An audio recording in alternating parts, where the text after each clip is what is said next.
Nararamdaman mo na ba ang lamig ng simoy ng hangin na dumadampi sa ating mga balat? Naririnig mo na ba ang mga batang kumakanta sa kalsada at ang kampana ng simbahan na kumikiliti sa ating mga tainga?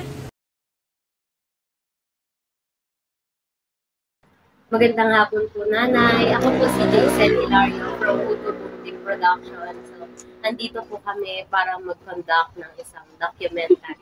So, ano pong pangalan niya, Nanay? Ako si Beth Ripona, 74 years old.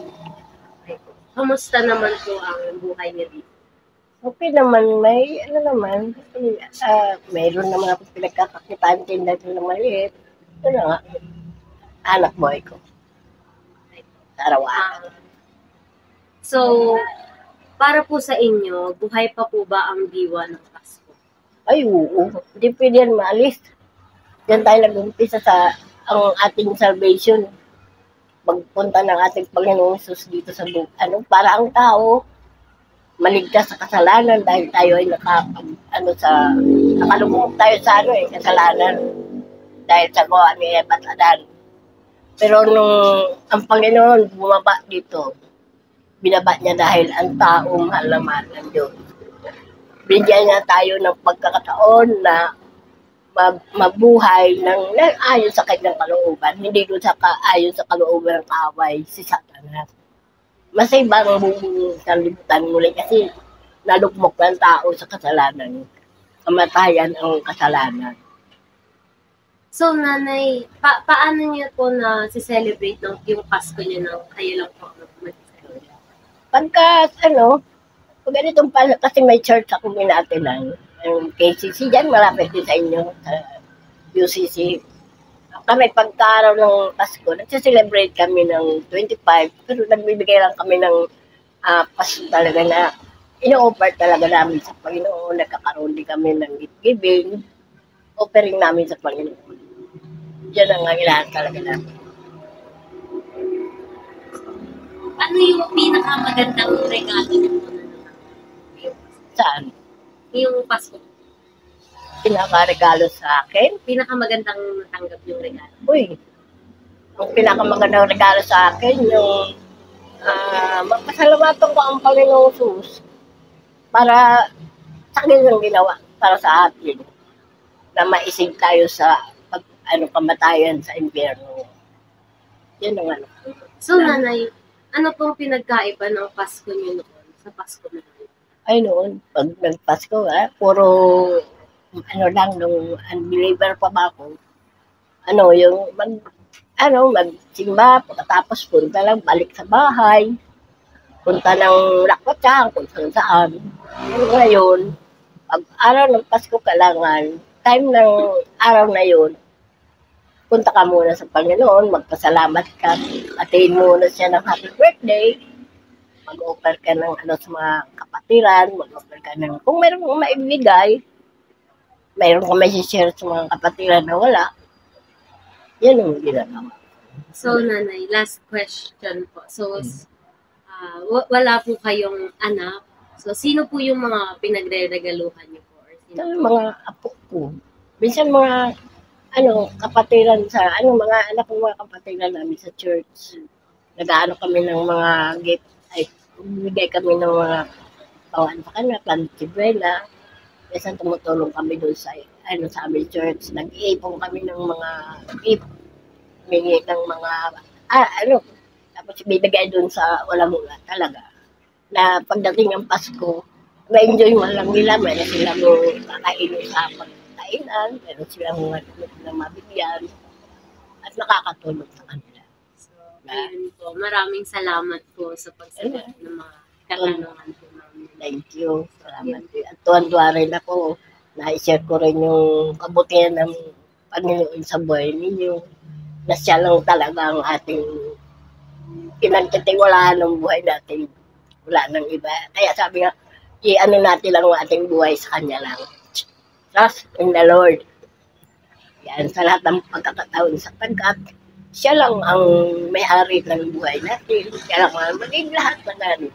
Lahat ito hiniram natin ang kabutihan, yung mga pagsisikap ninyo, pag-aaral, mga ginagawa ninyo, siya, mag-iang buhay natin, siya may-ari.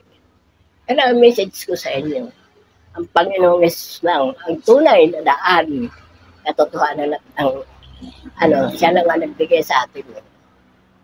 Okay? Salamat naman sa inyo. Magandang hapon po. Ako po si Jaisel Hilario from Puto Bombing Production. Andito po kami to conduct a documentary. So, ano pong pangalan? Virgin, Cristobal, Akapado. Ilang taon na po kayo? 40. So, ito pong negosyo nyo, sa inyo po to.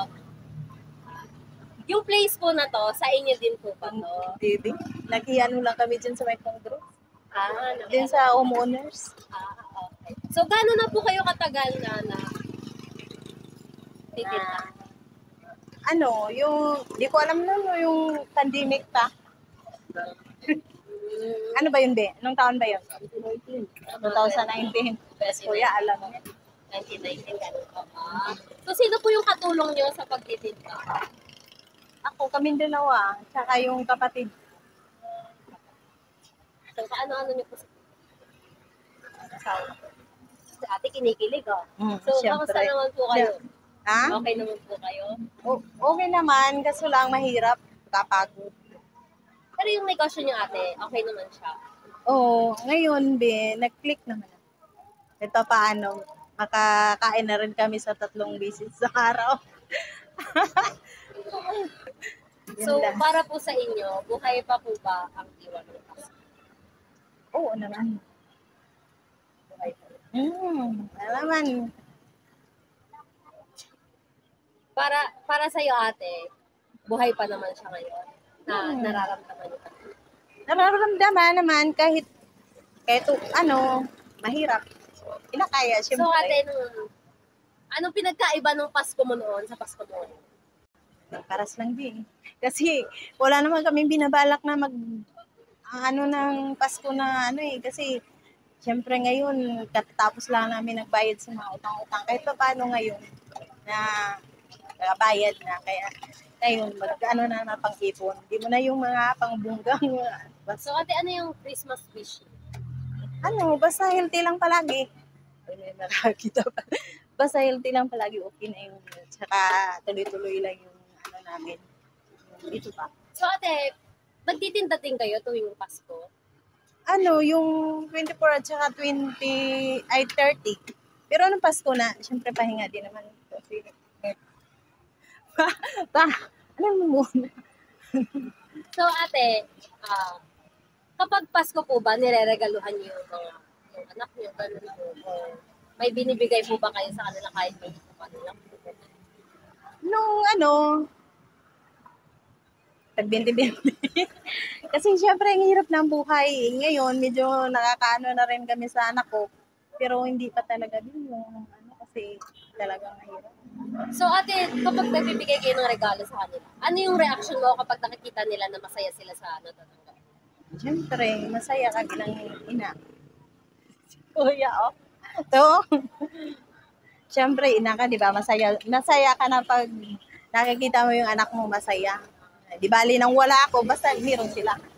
So, good afternoon po. Good afternoon po. Ako po si Jaisel Hilario from Puto Bombing Production po. Andito po kami para mag-conduct ng isang documentary. Ano pong pangalan niyo? Miguelisa Libradilla po. Ano pong program niyo? TLE po, Edu.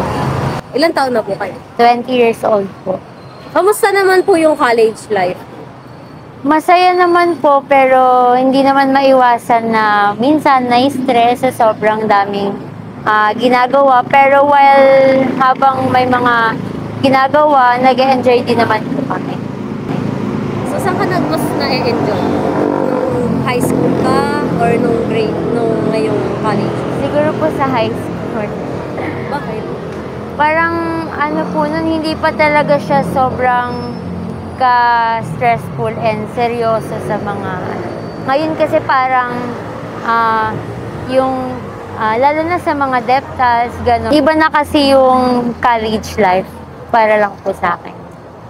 So, para sa'yo, buhay pa ba ang diwa ng Pasko? Siguro po 50-50. Kasi iba, kung i-compare nyo po yung Pasko dati ng mga bata pa, ganun, parang mas masaya po yung dati. Tsaka, medyo marami pa kaming nagsi-celebrate. Pero ngayon po kasi parang may mga family na yung ate ko, ganun. Tapos parang may mga nawala, ganyan. Tapos sa bahay po, ang natitira na lang yung papa ko, ate kong isa, tapos yung mga pamangkin ko na lang po. So, namamasko ka pa ba? Hindi na po. Pero nung kailan ka nag-stop mamasko? Siguro nung mga 15 years old, gano'n. Anong klaseng pamasko yung ginagawa mo? Pagkakasama po yung mga kaibigan, caroling, gano'n. Pero pag mga Christmas, nagpupunta pa sa mga ninong-ninang na malapit lang po sa akin. Pero ngayon, siguro kung sa Pasko nyo, pag pinakanta ka ng mga family member mo para bigyan ka nila ng pamasko, kakanta ka ba? Opo, kasi family member ko po sila. Parang comfortable naman po ako. Sa tingin mo ba, makaka-apekto yun sa pag-celebrate ng Pasko?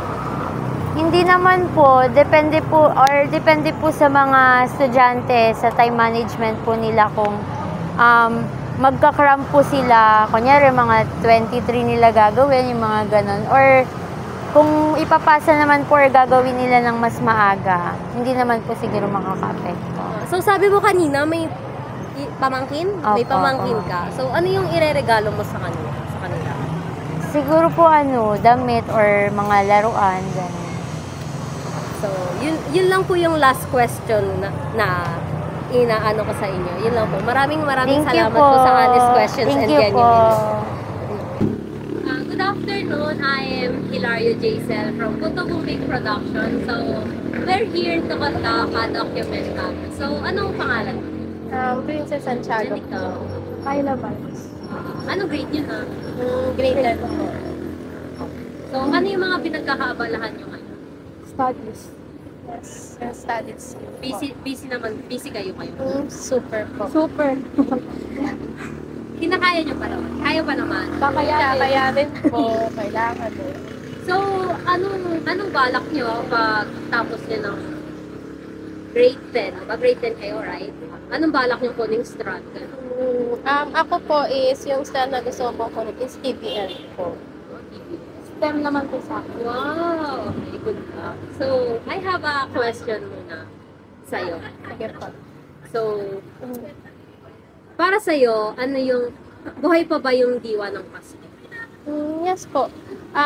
For me po, buhay pa din naman po siya kasi meron pa naman po mga tao na they're still celebrating po yung Christmas, and then meron din po mga tao na mas lalo pong binibigyan kulay yung Christmas ngayon. Kumpara nung dati na pandemic na hindi masyadong goods po yung Christmas. So, kay ate girl tayo.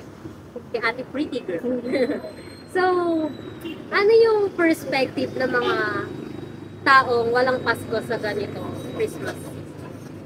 Since wala po kaming Pasko, during December, usually po sa amin, mga INC, is nagsasagawa lang po kami ng pasasalamat during this time of the year.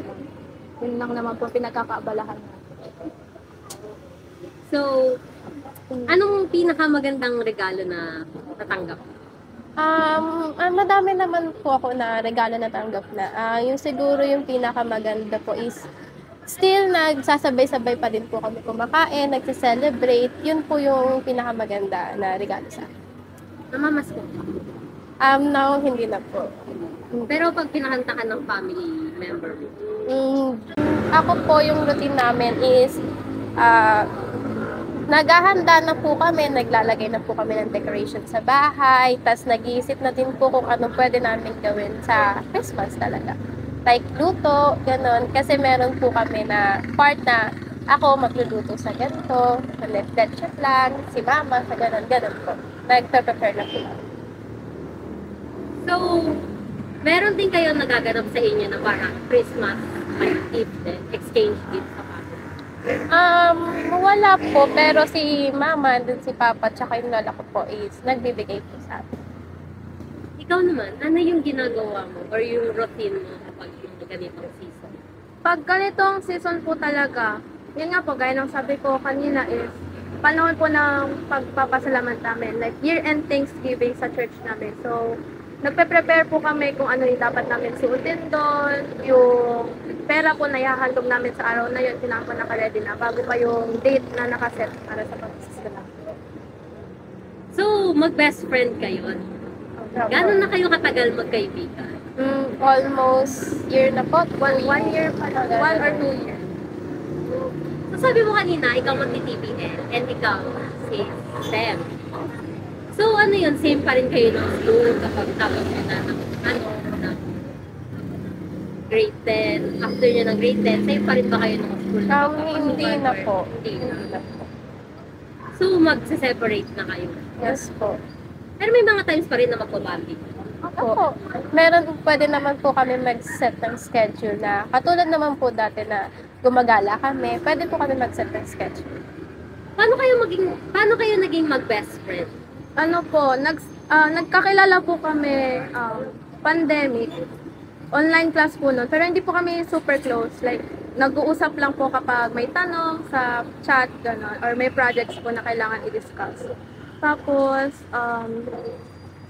last year, nung nag-face-to-face na po kami, October, doon na po kami nag-start na mag-approach sa isa't isa. Then, kapag may events po sa school, usually kami pong dalawa yun nagtutulungan para magawa po namin yan sa section namin.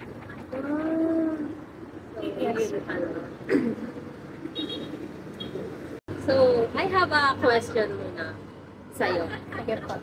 So, para sa'yo, ano yung, buhay pa ba yung diwa ng Pasko? Yes po. For me po, buhay pa din naman po siya kasi meron pa naman po mga tao na they're still celebrating po yung Christmas, and then meron din po mga tao na mas lalo pong binibigyan kulay yung Christmas ngayon. Kumpara nung dati na pandemic na hindi masyadong goods po yung Christmas. So, kay ate girl tayo. Kay ate pretty girl. So, ano yung perspective ng mga taong walang Pasko sa ganito Christmas? Since wala po kaming Pasko, during December, usually po sa amin, mga INC, is nagsasagawa lang po kami ng pasasalamat during this time of the year. Yun lang naman po pinagkakaabalahan natin. So, anong pinakamagandang regalo na natanggap? Madami naman po ako na regalo na tanggap na. Yung siguro yung pinakamaganda po is still nagsasabay-sabay pa din po kami kumakain, nagse-celebrate. Yun po yung pinakamaganda na regalo sa akin. Namamas ko. Now, hindi na po. Good afternoon. Ako si Ate Jaisel Hilario from Puto Bumbing Production. So, we're here to conduct a documentary. Anong pangalan mo? Sander po. Ilan taon ka na? 12 po. Anong grade mo na? Grade 12. Saan ka nag-aaral? Sa Bagumbong High School po. Musta naman yung school mo? Okay naman po. Kinakaya mo pa Opo, naman? nagsistudy naman po ng mabuti. Okay. So, para sa'yo, buhay pa ba yung diwa ng Pasko? Opo. Lagi lang pong masaya araw-araw. Ano yung ginagawa niyo ng family mo bago magpasko? Nagpre-prepare po kami. Umahanda po kami kung para sa dadating na Pasko. Nag-grocery ba kayo? Ganon? Opo. Nagpaplano ba kayo kung ano yung mga ganap nyo sa Pasko na? Oh, okay. So, kapag Pasko nyo, nagse-celebrate na kayo ng Pasko, nag-exchange gift ba kayo ng family mo? Opo, lagi po. Lagi. So, every time na dadaan yung Pasko mo, masaya naman, na-enjoy mo naman. Opo. Okay. So, anong favorite na Christmas gift na natanggap mo? Pagmamahal. Pagmamahal? Opo. Laki ng gift na yan kung yan yung tatanggap. Although hindi naman material, pero okay. So, Para sa'yo, sino yung sumisimbolo ng Pasko? Like, si Santa Claus ba? Si Lord? Family mo? Sino pa? Yung mga mahal ko po sa buhay. So, yun yung center ng Pasko. Tsaka si Lord po. Lalo na po yung lola ko.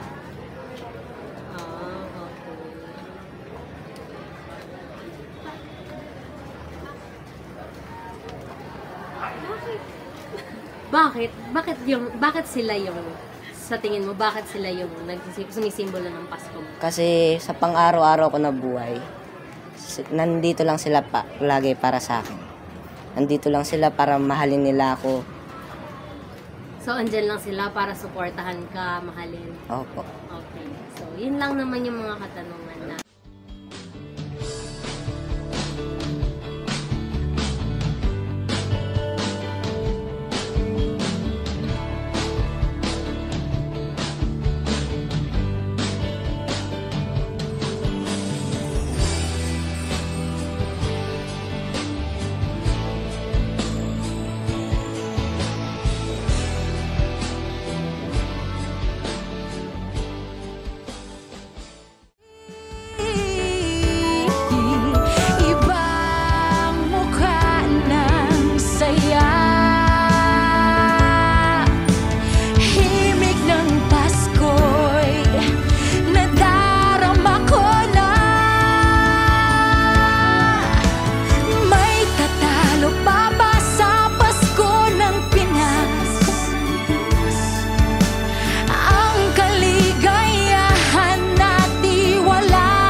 Para sa'yo, buhay pa ba ang diwa ng Pasko? Oo. Oo. Hindi. Hindi. Oo. Oo. Hindi na. Oo. Oo. Ano ang natutunan mo sa DocuPel? Madami akong natutunan sa DocuPel, pero yung pinaka pinupulot kong aral dito is matuto tayong makinig dahil lahat tayo may iba't ibang kwento. Napaka-importante ng istorya ng mga tao. Kasi syempre dahil doon, nai-inspire yung iba't iba. Tulad ko na rin, tsaka mga kanila. Na-realize ko na kung bakit ako nag-pom. Lumabas yung passion ko. Kaya, yun yung natutunan ko na tama pala yung napili kong course. Program. Ang natutunan ko ay kahit na para sa akin, malungkot ang Pasko. Para sa ibang tao, hindi gano'n. At kailangan kong tanggapin na hindi lang umiikot sa akin ang mundo. Hindi lang ako yung tao dito at kaya naman, sa araw ng Pasko, ang kailangan kong gawin is irespeto ang lahat ng nagsaselebrate dito. Yun sa topic nga namin na sinasagawa is yung Pasko. Like, hindi naman tayo pare-parehas ng state sa or status ng buhay sa lipunan. So, pwedeng makakuha tayo ng aral sa iba pang mga tao na kasama rito sa DocuPel. Ito ay kung gaano kahalaga ang bawat kwento. Tayo, bilang mga advocate, tayo ang may kakayahan para bigyang boses ang mga kwentong iyon. Kaya hindi ako titigil sa pagkukwento dahil masaya ang magkwento. Huwag mapagod dahil gusto kong marinig ang karanasan ng bawat isang tao na interview kasi para sa akin malungkot ang Pasko ko pero sa kanila hindi pala. Ang pagiging professionalism. Dahil iba't ibang kwento, iba't ibang tao ang nakakaharap at naririnig ko. Kailangan ko na hindi madala sa mga kwento nila, sa ipinapakita nilang nararamdaman. So, Ang natutunan ko sa DocuPel is may mga abilities and may capabilities pa pala akong na meron ako sa loob ko. Meron akong, dahil sa DocuPel na to, na-discover ko na marami pa akong kayang gawin. And yung mga kaya kong gawin na to, na na-discover ko pa lang ngayon, is gagawin kong tool or kasangkapan para mabigyan ko ng boses ang mga kailangan maikwento ang kanilang mga kwento na pwedeng maging inspirasyon sa mga pwedeng makanood nito. Para sa'yo, ano ang Pasko? Ang Pasko ay araw ng pagmamahalan dahil hindi naman tayo araw-araw nagse-celebrate ng Pasko. Tuwing Pasko lang siguro or madalas tayo nakakaramdam ng pagmamahal kahit iba-iba tayo ng estado sa buhay. Pag Pasko, nararamdaman nating mahal tayo.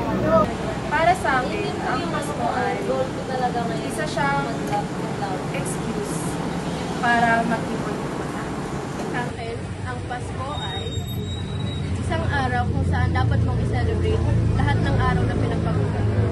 Ang Pasko ay parang isa siyang araw na nilalaan para sa pagsama-sama ng isang pamilya. Pero kung titignan natin sa ibang anggulo, may mga pamilya pa rin ang nararanasan yung hindi natin nararanasan. So that magiging grateful tayo kung ano yung meron tayo. Ang Pasko ay isang araw kung saan mag-ipon lahat ng collective para mag-experience ng tayo sa isang araw kung saan lahat tayo ay makaka-experience ng phenomenon, which is pagmamahal.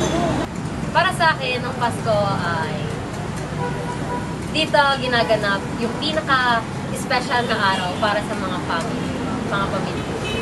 Kasi ito yung araw na kumpleto lahat, masaya lahat, at ito yung araw na nagbibigayan ng regalo para sa lahat. Para sa akin, ang Pasko ay acceptance. Pagiging tanggap mo sa sitwasyon mo, even though hindi ka man magpatawad, as long na tanggap mo yung sitwasyon at tanggap mo yung sarili mo sa pagdating ng Pasko, is, for me, yun yung diwa ng Pasko. Para sa akin, ang Pasko ay pagpapatawad. Dahil minsan lang tayo mabuhay, sana piliin natin na maging masaya sa araw-araw. Para sa akin, ang Pasko ay pag-ibig. Walang iba kundi pag-ibig. Bakit? Dahil ang reason kung bakit mayroong Pasko ay walang iba kundi pag-ibig.